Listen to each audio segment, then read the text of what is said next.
Okay, so what we're going to do today is I'm going to explain how to rank well on Google.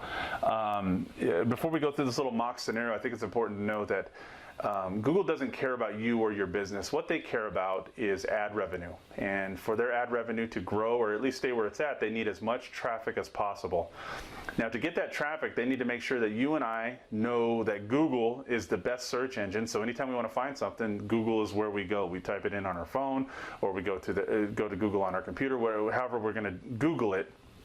That we go to Google and not to Bing or one of their other competitors. Okay, so the way that they make sure that we go there as opposed to other places is that their search results are as relevant as possible. So if you're searching for black men's dress shoes, the first 4, 5, 6, 7, 8 pages of the Google results are all going to show black men's dress shoes, and you're not seeing black women's dress shoes as the results, because if you do that too many times, you start going to their competitor, okay, and they lose out on any ad revenue from you clicking on any of those ads that appear on the right hand side of the screen next to the search results or up at the very top there. So that's what Google cares about.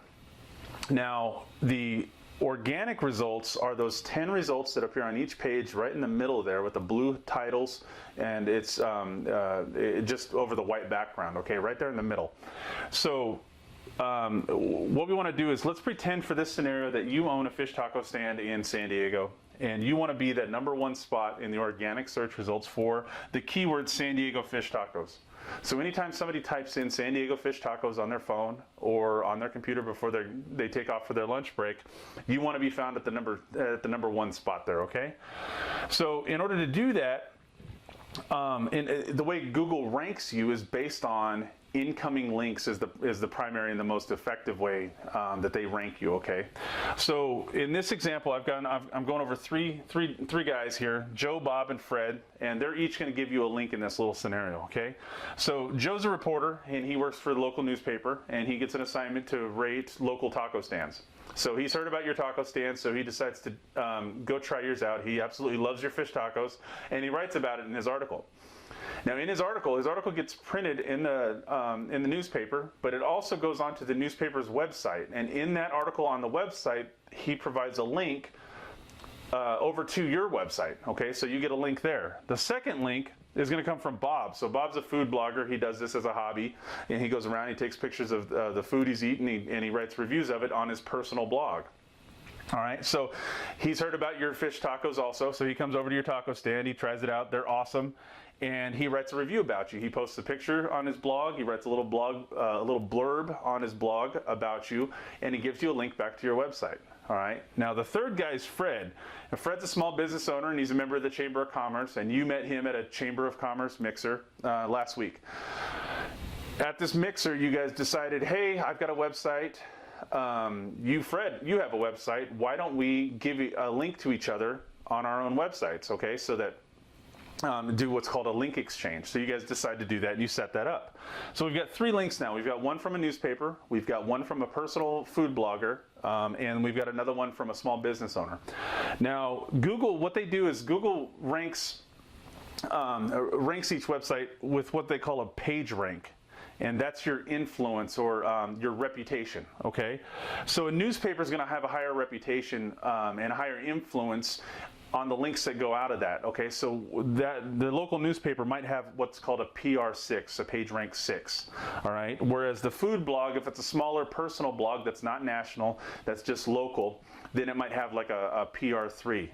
And then a small business site, maybe it's only got 1 or 2 pages, it's a simple brochure site, maybe that's only a PR1.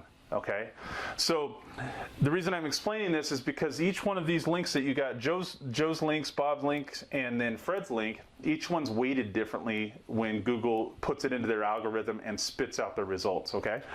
So let's just say, for example, that you want to get into spots 1, 2, or 3 on the first page of Google. And for this example, we're just going to use X, okay? So in order to rank well, and again, this is kind of, I don't know, leave me a comment or ask some questions if you need me to expand upon this at all. But basically, it might take you 5 links from a PR6 website or PR6 websites So you might need 5 reviews in newspapers in order to be ranked in the top 3 positions on that first page of Google for the keyword San Diego fish tacos. To do the same thing using links from PR3 websites, PageRank 3 websites, which is going to be small blogs and maybe established businesses, that might take 75 links. You don't know, I don't know. Google's algorithm is a secret, okay? But we can kind of guesstimate by evaluating your competitors. And then finally, a small business site that doesn't have much content on the site, it's not a very big site, might only be a PR1.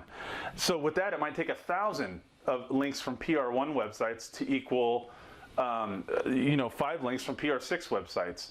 All right, but this is basically how it works. If you got a link from a PR10 website, which is the best, that's going to be something like a Wikipedia, not Wikipedia. Let's say something like Fox News, CNN, MSNBC, one of those major multinational, international news agencies. That might be a PR10, whereas a website I just set up yesterday that's only 1 page and has 3 words on it's going to be a PR1.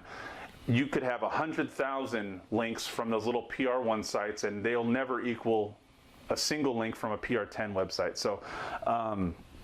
This is kind of a guesstimation, but to kind of break it down for you, that's kind of the way it works. So the idea here is to get as many links as you can coming into your website that use the specific keyword San Diego fish tacos. And the reason I set this up is I want you to kind of understand who we're going after, okay? So it's going to be harder to get reporters to write about your website than it is to get food bloggers or even other small local business people, okay? But these 2 are probably the easiest ones to go after. But the more links you build up that say San Diego fish tacos that point over to your website, the higher you're going to rank in Google, all right? So if you have any other questions, want me to expand, please leave them in the comments here on the video or hit me up on the Facebook page or whatever. So thanks, and I'll talk to you soon.